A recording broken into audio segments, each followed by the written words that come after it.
आदरणीय गुरुजी, प्रणाम और आपके चरणों में नमन करता हूँ। गुरुवर, पिछले कई महीनों से, कई दिनों से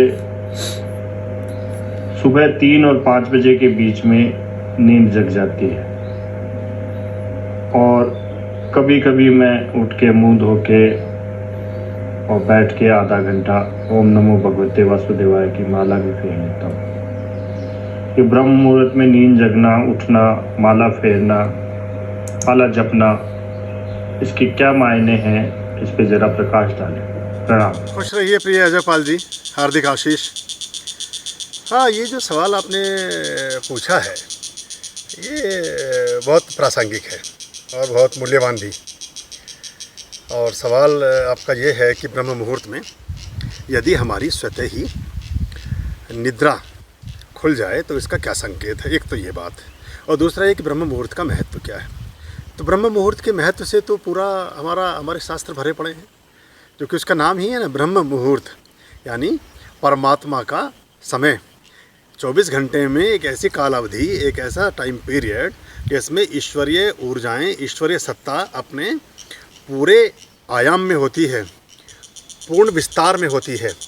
और उस समय आप जो भी प्राप्त करते हैं, जो भी आप उठ करके प्रार्थनाएं करते हैं, जो भी अपनी अरदास करते हैं, जो भी प्रेयर्स करते हैं, जो भी ध्यान, स्नान और जो भी चीज़ आपकी क्रियाएं उनको करते हैं, तो उनमें परिशुद्धता आती है, उनमें एक रिजल्ट्स पैदा होते हैं, उनमें परिणाम उत्पन्न होने लगते हैं। तो ये तो एक सर्वविदित बात है और इसमें हमें अगर कर सकें तो बहुत अच्छा है, लेकिन सबके लिए संभव नहीं है। हमारी दिनचर्याएं जैसे प्रभावित हुई हैं और देर रात्रि तक जगने का क्रम शुरू हो गया है, तो ब्रह्म मुहूर्त का देखिए उस समय तक ज़्यादा विधान था, ज़्यादा लाभकारी था हमारे दिनचर्या के अनुसार, जब हम सूर्यास्त से पहले भोजन कर लेते थे। महावीर स्वामी ने कहा ना कि भाई भोजन को सूर्यास्त से पहले ही आप ग्रहण कर लें, क्योंकि उसके बाद सूर्यास्त के बाद ये बिजली का आविष्कार था नहीं, इतनी रोशनी थी नहीं, इतना प्रकाश की व्यवस्था थी नहीं। तो ये था कि जो कोई विषाक्त इंसेक्ट्स, कोई कीट पतंगे, कोई कीड़ा मकोड़ा आपके भोजन में गिर गया तो आप देख भी नहीं पाएंगे, और हो सकता है उससे जहरीले या उस विषाक्त खाने को, भोजन को लेने के बाद आपका स्वास्थ्य खराब हो जाए या आपकी जान पर बनाए। तो दिन दिन में भोजन कर लीजिए। लेकिन अभी जब से प्रकाश की व्यवस्था हुई, अब तो रात्रि में इतनी रोशनी है कि जितने दिन में भी नहीं है, तो अभी देर तक हमारी दिनचर्याएँ चलने लगी हैं। मेट्रो सिटीज़ में 12 बजे तक, 1 बजे तक, 2-2 बजे तक लोग जगे हुए हैं, जो साइबर में काम करते हैं, जो IT में काम करते हैं। तो उस हिसाब से जो आदमी 12 बजे, 2 बजे सो रहा है, वो 3 बजे उठेगा कैसे? एक तो ये बात हो जाती है। तो उसमें अगर आप संध्या के बाद भोजन करके और आराम से अपनी दिनचर्या कर लेते हैं, जैसे वैसे तो प्राय सभी लोगों को संभव हो तो 8 बजे तक रात्रि भोजन कर लेना चाहिए, सभी लोगों को 8 बजे तक, क्योंकि हमारा जो पाचन का क्रिया है वो उसी तरह से चलती है। हमारी बॉडी की जो क्लॉक है, हमारी जो मेरिडियंस हैं, वो अपने ढंग से काम करती हैं। तो जब आप 8 बजे 7 बजे तक, 7-8 बजे तक भोजन कर लेंगे तो आराम से अब 9-10 बजे तक सो भी जाएंगे। तो 9-10 बजे तक सो जाएंगे तो स्वतः ही आपकी 3-4 बजे तक निद्रा पूर्ण हो चुकी होगी। जो 6 से 8 घंटे का एक कंसेप्ट है हमारे शरीर विज्ञान में, और जिसकी एक सभी डॉक्टर और सभी जितने भी लोग हैं जो हमारे आरोग्य से जुड़े हैं उसकी वकालत करते हैं, तो वो आपका पूर्ण हो जाएगा तो आपकी आंखें खुल जाएंगी। लेकिन इसके बाद बहुत से लोग ऐसे हैं जिनको प्राय 3 से 5 आँख खुल ही जाती हैं। तो उनको ये परमात्मा का एक संकेत समझना चाहिए, और इस समय उठ करके अगर आप कोई भी जो आपके आराध्य देव हैं, भली बहुत सारी औपचारिकताएं आप ना भी कर सकें, आप ब्रश कर लें, अपना मुख शुद्धि कर लें, थोड़ा सा प्रक्षालन कर लें, मुंह हाथ धो लें, अच्छे से शुद्ध हो जाएं। कोई वस्त्र अगर आपको ऐसा डाउट होता है, उस वस्त्र को बदल लें, खासतौर से अधो वस्त्र, नाभि से नीचे के वस्त्रों को चेंज कर लें। और फिर आप कोई भी पाठ या आपकी जो भी कुल देवी हैं, देवता हैं, जिसको भी आप मानते हैं, उनका पाठ कर सकते हैं। ये ब्रह्म मुहूर्त में आप गायत्री का जाप भी कर सकते हैं। वैसे गायत्री का जाप प्राय सूर्य की उपस्थिति में किया जाता है, लेकिन ब्रह्म मुहूर्त में भी गायत्री के जाप करने के अपने एक विधान है। विश्वामित्र ने जो अपना पूरा एक संधान लिखा है, तो वो उसमें उन्होंने उल्लेख किया है कि आप गायत्री का जाप भी कर सकते हैं, आप विष्णु से संबंधित जाप कर सकते हैं, आप बहुत सारे जाप कर सकते हैं। जितने देवी से संबंधित जाप हैं, अपराजिता का जाप आप कर सकते हैं। अपराजिता जो अमोघ विद्या है, जो वैष्णवी अपराजिता है। महाभारत आपने देखा होगा, और महाभारत में एक उल्लेख आपको याद होगा, एक प्रसंग आता है कि भीम और हिडिंबा के पुत्र हैं घटोत्कच, और घटोत्कच का पुत्र है बर्बरीक।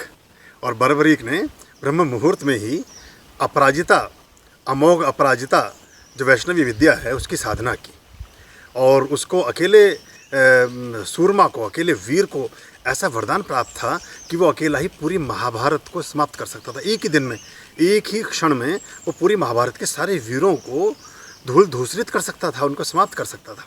आपको उल्लेख अगर आप स्मरण करें तो वो क्या करता है कि बर्बरीक से भगवान श्री कृष्ण एक भेष बदल करके और वो एक पंडित के रूप में उससे मिलते हैं और उससे पूछते हैं कि सिर्फ 3 बाण लेकर के चला था बर्बरीक और 3 बाणों में तीनों लोक को समाप्त करने की क्षमता बर्बरीक के अंदर थी, जिसका श्रेय अपराजिता को जाता है और ब्रह्म मुहूर्त में की गई साधना को जाता है। तो वो क्या करता है, वो कृष्ण उससे पूछते हैं श्री कृष्ण की भाई तुम क्या करोगे, कैसे करोगे। वो कहता है मैं जो भी व्यक्ति हार रहा होगा उसका साथ दूंगा। तो श्री कृष्ण उससे पूछते हैं कि क्या तुम अगर कोई आदमी अधर्म के साथ है और वो तब भी हार रहा हो या कमज़ोर पड़ रहा हो तब भी उसका साथ दोगे। तो वो कहता हाँ मैं तब भी उसी का साथ दूंगा जो हार रहा होगा, जो कमज़ोर होगा। श्री कृष्ण उसके मंतव्य को समझ जाते हैं कि हारेंगे तो अंततः कौरव ही, और ऐसी स्थिति में तो फिर ये सबको समाप्त करेगा।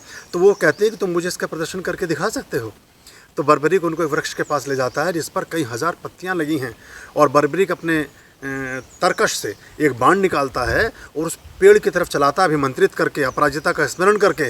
और उस पेड़ के पत्ते, जब वो कहता है कि इस पेड़ के सारे पत्ते मैं एक ही बाण से बींध दूंगा, तो भगवान श्री कृष्ण उसकी परीक्षा लेने के लिए एक पत्ते को तो अपने पाँव के नीचे छिपा लेते हैं और एक पत्ते को अपनी मुट्ठी में दबा करके खड़े हो जाते हैं।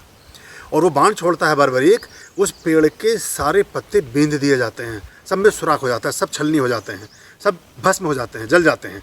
और श्री कृष्ण के पैर के नीचे दबा हुआ पत्ता भी में भी सुराख हो जाता है और हाथ में जो मुट्ठी में दबाया है उसमें भी छिद्र हो जाता है।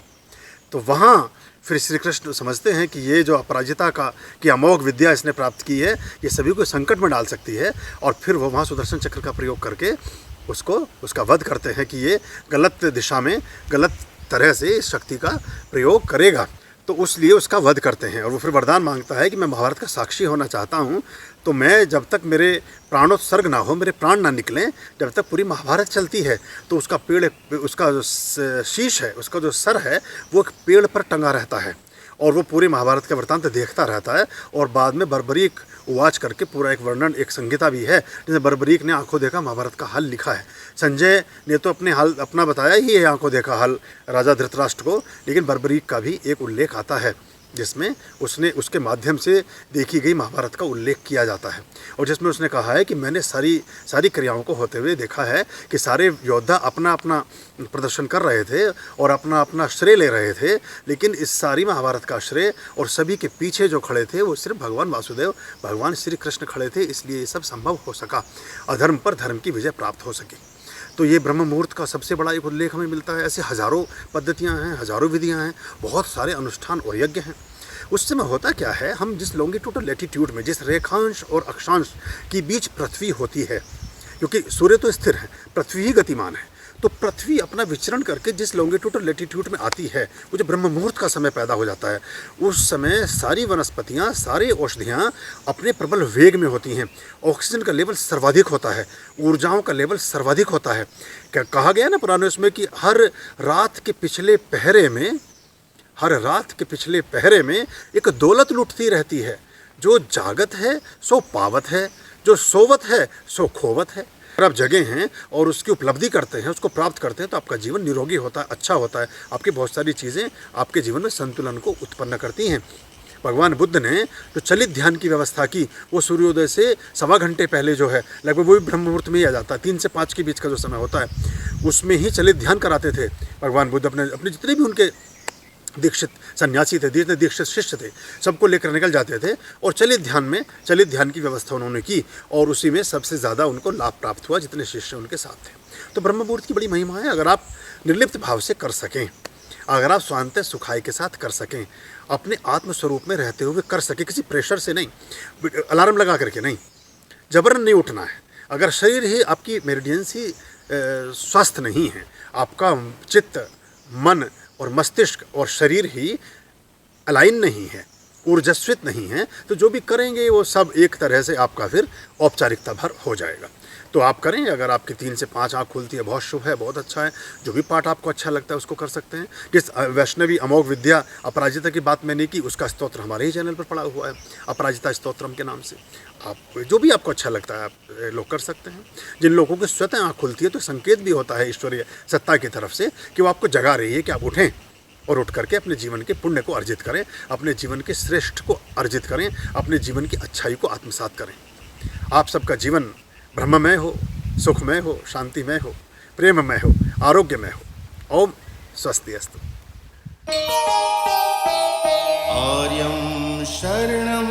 शुभमस्तु संभव करणम् अरमस्तु आर्यं शरणं शुभमस्तु संभव